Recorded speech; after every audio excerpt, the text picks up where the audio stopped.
Hi there, it's Chris from Diary of a Lincoln Geek here, live coming to you from UK Games Expo 2022. It's day one, and we're here with Richard from Noir talking about Crown of Ash. If you've seen any of the previous stuff we've done, we're excited about this game, and I'm sure you guys will be too.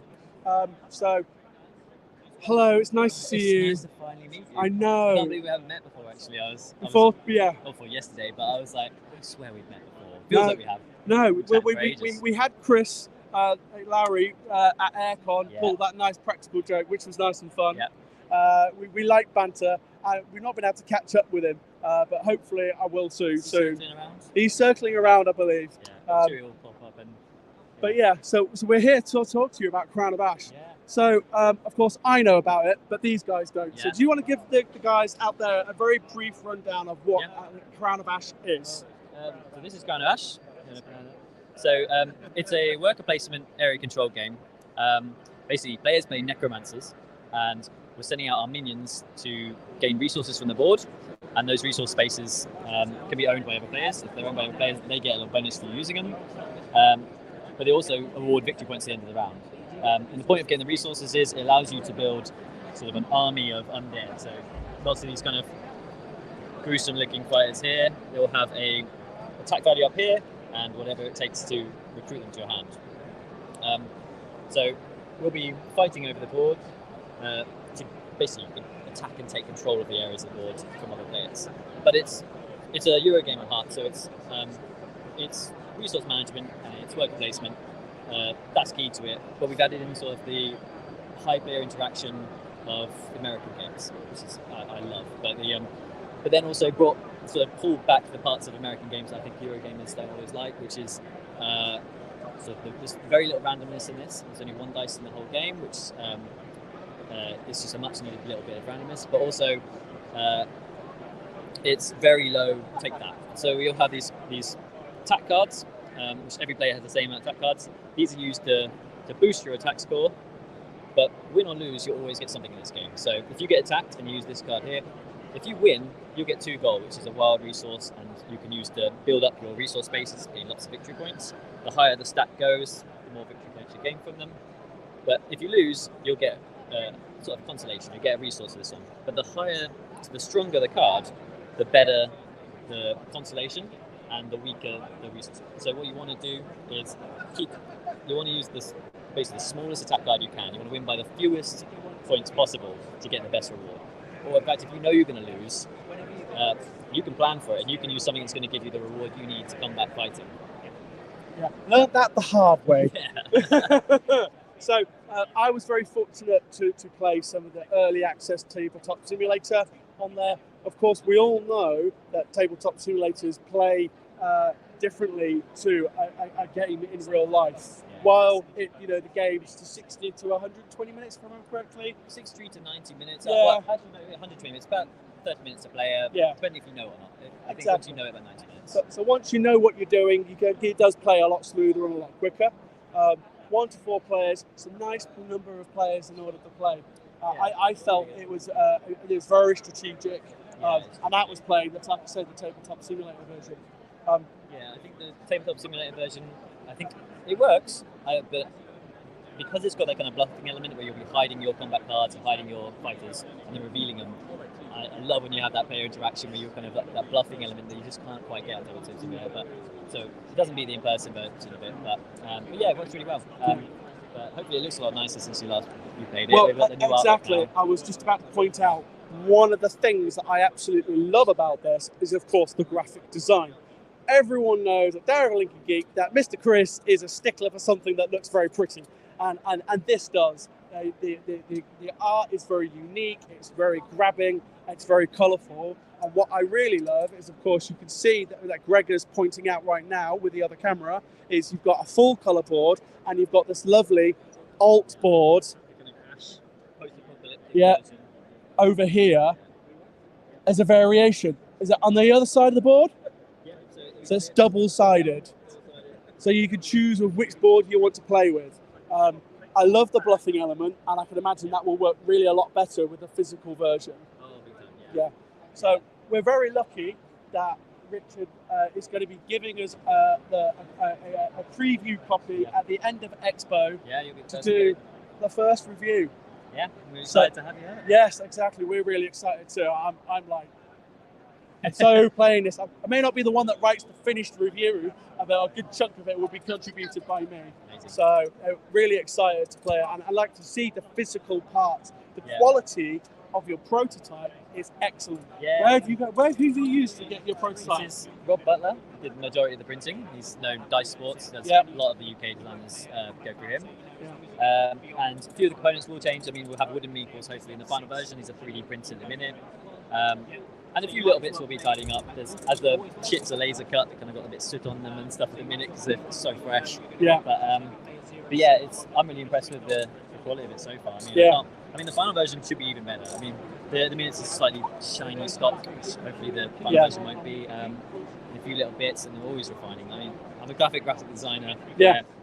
After my own heart. I'll only be done when like the manufacturer's telling me like, we stop. need the files now. Yeah, stop. I'll be refining everything. So.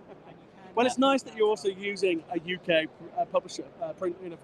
Using one for final print. Not for final print, but But for your mocks, you're using UK.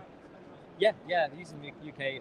I mean, use UK where I can really, but I think the final version will be still weighing up. I mean, the freight thing is a real issue with Chinese publishing. Yeah. So definitely going to weigh up. I think it's going to have to.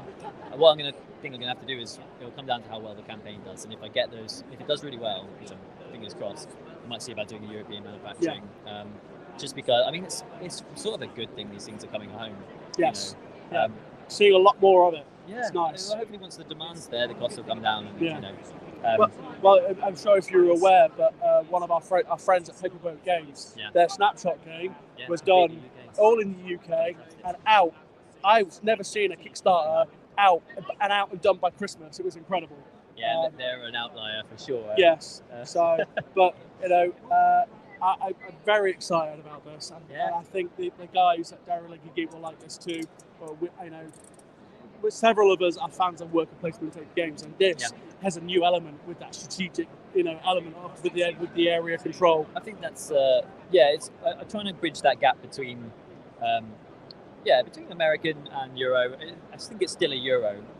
So I think if you like both, you'll probably find something you like in this, which is I'm hoping that's how it works. So when you're saying American, you're talking about Ameritrash, aren't you?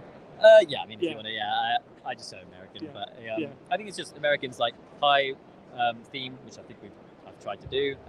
High theme, like lots of player interaction, lots of excitement, and I think there's a lot of really nice parts of that. The player interaction is really good, and a lot of one thing I think was initially inspired by was Lords of Waterdeep, which I love, but the player interaction on that is kind of mean for a Euro game. Yeah, it is. Here's a spanner in your works, and the strange thing is, I think I've created a game with conflict that is less mean than that, and I'm like.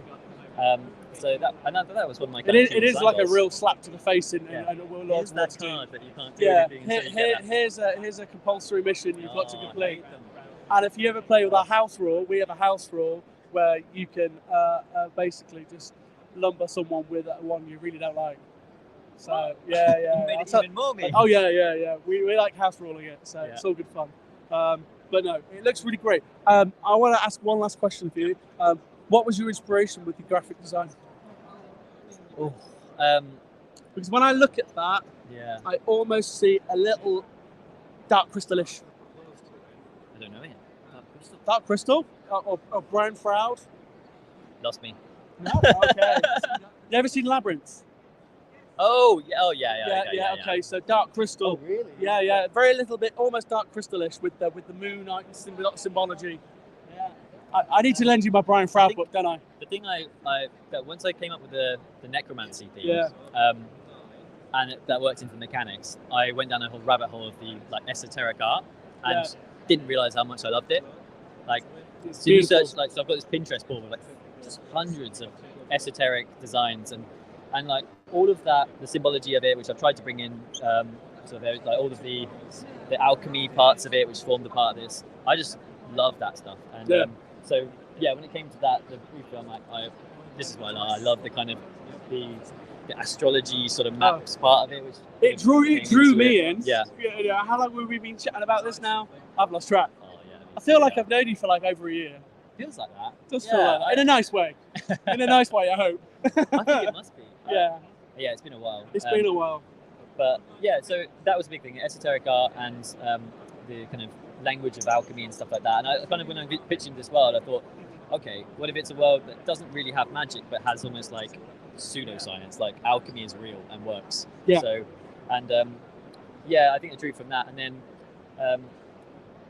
just kind of developed from there. I mean, the kind of the cleanliness of the card artwork was just practicality of when you have those being taken from the board, they have to be clear and they have to be clean. And actually, I love it. I think it comes across really well. Clean. And for anyone who might have seen it on social media, but you did have a very nice 3D printed sculpt. Is it with you? No, I think I either broke or gave them all away. Oh, right, okay. If you want one, I can give them to you. No, that's fine. It's just it was very nice, and I hope to see more of them. Yeah, I mean, there's some of the things there's so many things I would love to do if we get the Kickstarter backing. One of the things I'm considering is having maybe standees for them. It'd be completely as like an aesthetic thing, but there might be some practicality things of like, you can show ownership of the regions a little bit better with a standee if you have coloured bases or things like that. I could see that working. Yeah, because I'd like there to be a practical element to it as well. I never imagine this being a miniatures game because it just doesn't. I mean, it could be, but I just don't think. No, I like the other fact that they're cards. Yeah, it's a big factor of the game. The bluffing wouldn't be able to be done. And also, that's that price factor. Oh yeah, keep it down. Yeah, exactly. I'm hoping. I mean, we haven't quite fully nailed out the pricing structure for this, but I'm asking people kind of what they think they'll pay for it. It's hard to know as a small publisher, but yeah, I'm trying to keep it accessible to as many people as possible, really. Yeah. Well, our review is going to be coming September time, if I remember correctly. I think that's what we discussed. Yeah, like August, I think, just before launch, September launch, hopefully. Yeah, because we're going to be chatting to you again on our live show, Let's Talk Board Games. Yeah. Sorry?